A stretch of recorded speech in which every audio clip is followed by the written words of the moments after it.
Next speaker will be Petteri Kivimäki of the Nordic Institute for Interoperability Solutions, and he will make us a journey through the data spaces. And Petteri, thank you for coming, and the floor is yours. Thank you very much. So, good morning, everyone. My name is Petteri Kivimäki. I'm the CTO of Nordic Institute for Interoperability Solutions, NIS for short. So, first, a few words about NIS, which is a non-profit association which aim is to develop digital government solutions to its members. And currently, NIS has 3 members: Estonia, Finland, and Iceland.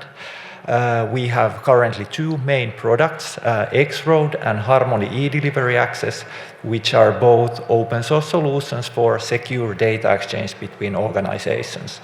Today, neither of them is a data space technology, but we are currently in the process of transforming X-Road into a data space technology, which is also the reason why I came familiar with the data space concept in the first place. But then to the actual topic. During the last years, during the last decades, there have been a lot of solutions, standards, technologies, and regulations that have affected data exchange, and they still affect. So first of all, the data space concept will not replace these.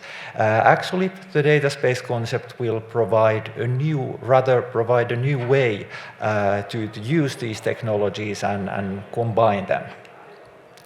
The data space concept is not about technology. It's not only about technology, even though technology plays an important role.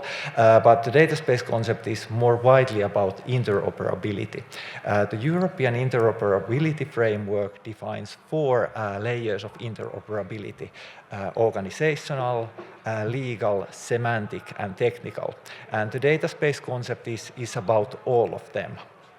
So, what is a data space?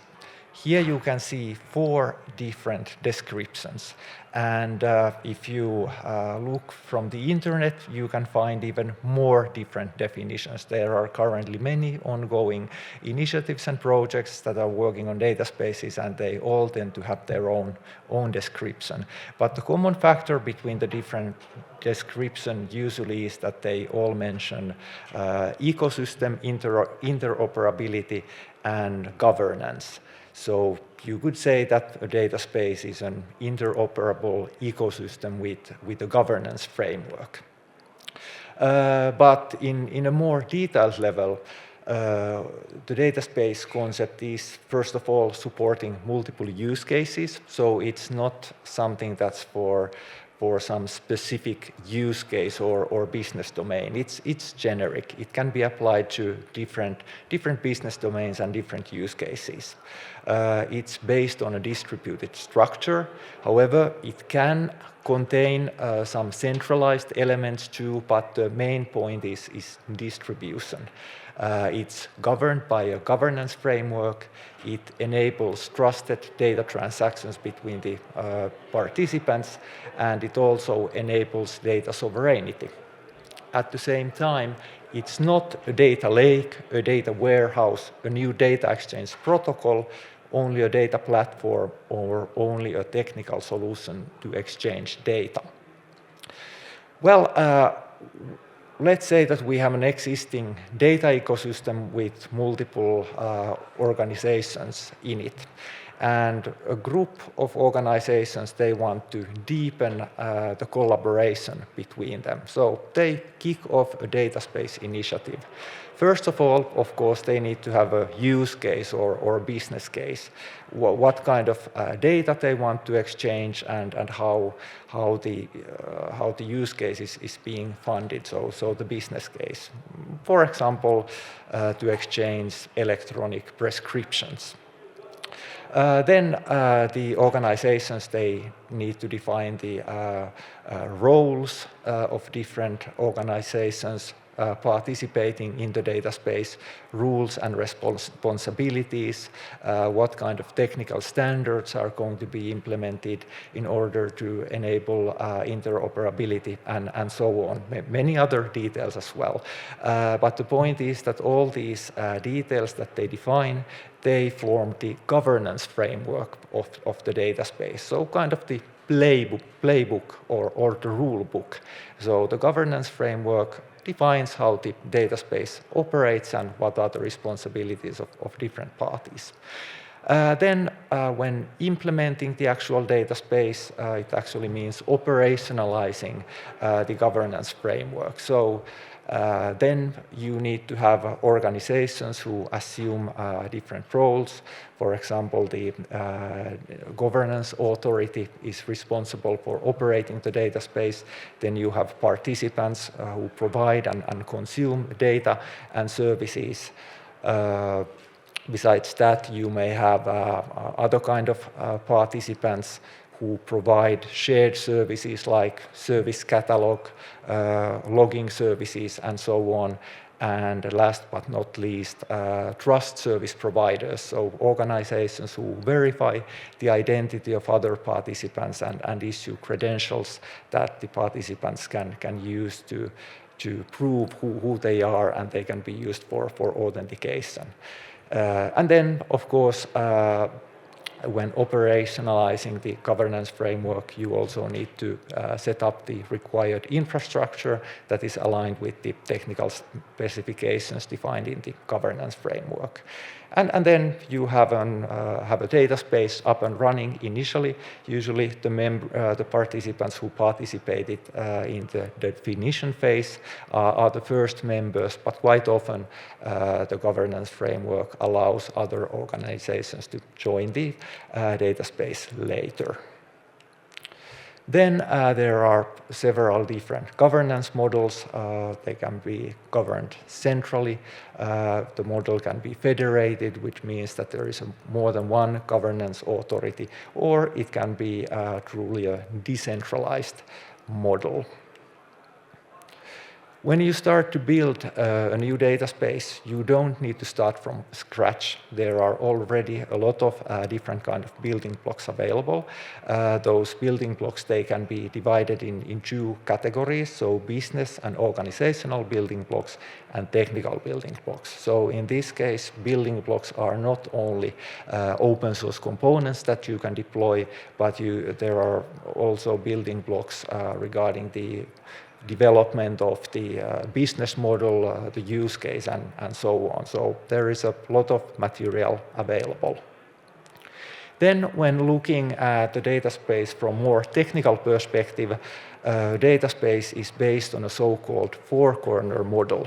The idea of the model is that information systems and services are not communicating with each other directly, but through unified or standardized access points.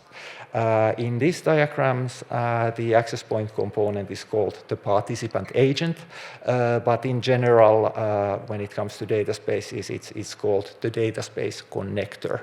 So, for example, in this diagram, on the left-hand side, we could have a service provider, on the right-hand side, left-hand side service consumer, right-hand side service provider, and the data would flow directly between those two parties. So in the data space concept, there are no centralized components processing the data, no centralized message brokers. The data always flows directly between the two participants.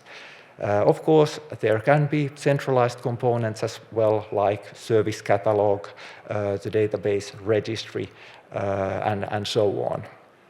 But the main benefit for the participants of this model is that once they join a data space, they go through an onboarding process, their identity is verified, they get their credentials. After that, they can use the existing data space connector to exchange data with all the other members of the data space. So they need to onboard once, and after that, they are connected to all the other participants without additional technical steps.